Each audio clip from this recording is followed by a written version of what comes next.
Hey, everybody, I'm Hillary Atkin from the Atkin Report, and I'm really pleased to welcome Kylee Dayne from The Voice to this edition of Hillary's Happy Hour.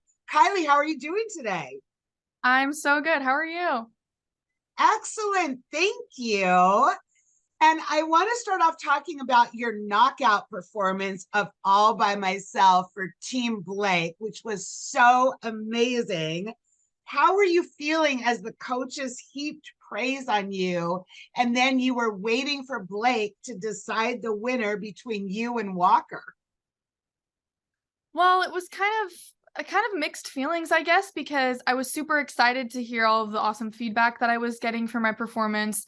But I was mostly just concerned because I wanted both of us to go through. So I was just running through scenarios in my head of what might happen and how, we could make it work to where me and Walker would both get to stay. But I was just excited to see what happens because I knew either way, I know I put on a great performance, and I was just excited that I was able to do it. So Well, speaking about great performances, let's go back to your battle round with Mary Kate Connor when you were performing Taylor Swift's Anti-Hero.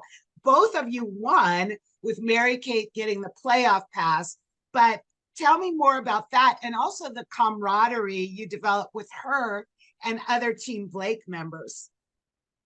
yeah, Mary Kate and I was just a match made in heaven. We were both really bummed actually when we found out we were going to be paired against each other, just because we were such good friends and we didn't want to have to battle and fight to try and stay in the competition. But as soon as we started practicing with the band and workshopping the song, everything just clicked. We were able to connect really easily with how we wanted the song to go and who was going to sing what. And then our voices just, I feel like they meshed really, really well. The tones just complement each other perfectly. And it was amazing getting to work with somebody musically that was so similar to me. So it was awesome to get to do that. And to also get to do it with my best friend was incredible. I couldn't have asked for anything better. And then obviously through all of rehearsals, we were just getting to bond with the entire cast, not only Team Blake, but all of the other teams. And we were out doing stuff at the park and just spending time together. It was amazing. Well, I'll tell you what else was amazing is your blind audition of Maggie Rogers' Falling Water. Chance and Blake turned at the same time, and then Niall came in. All of them were fighting really hard for you. And then Blake broke out the giant foam finger that said, pick Blake. So, how did you make your decision among them? And was it different than you might have envisioned?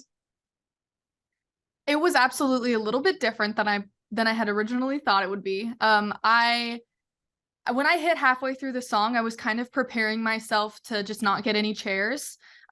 So after Blake and Chance both turned around, I was kind of caught off guard because I wasn't expecting to get any chair turns after the halfway point.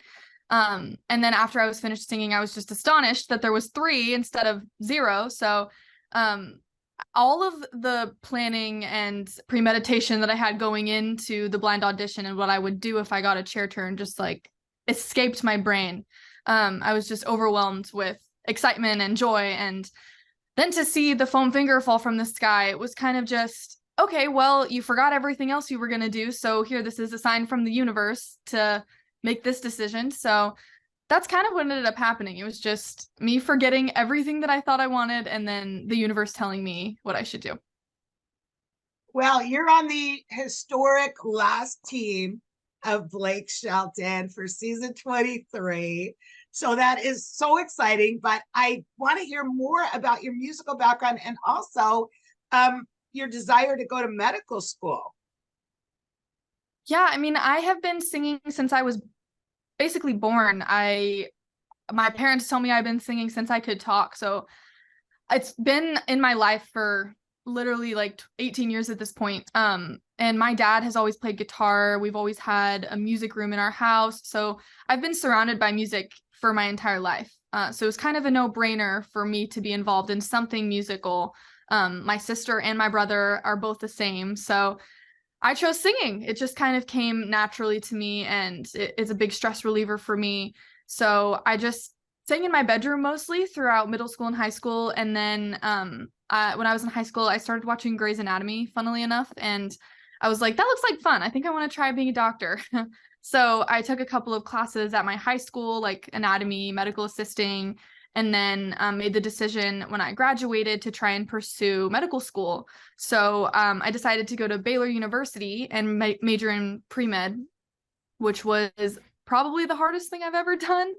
I knew college was going to be a difficult experience, but I was not prepared for the level of rigor that the academic aspect of it was going to ask of me. So it was very overwhelming, and I leaned a lot on music to kind of help get me through the stress of studying and tests and full-time classes. So, I mean, music has just always been there for me, even when I wasn't paying it my full attention.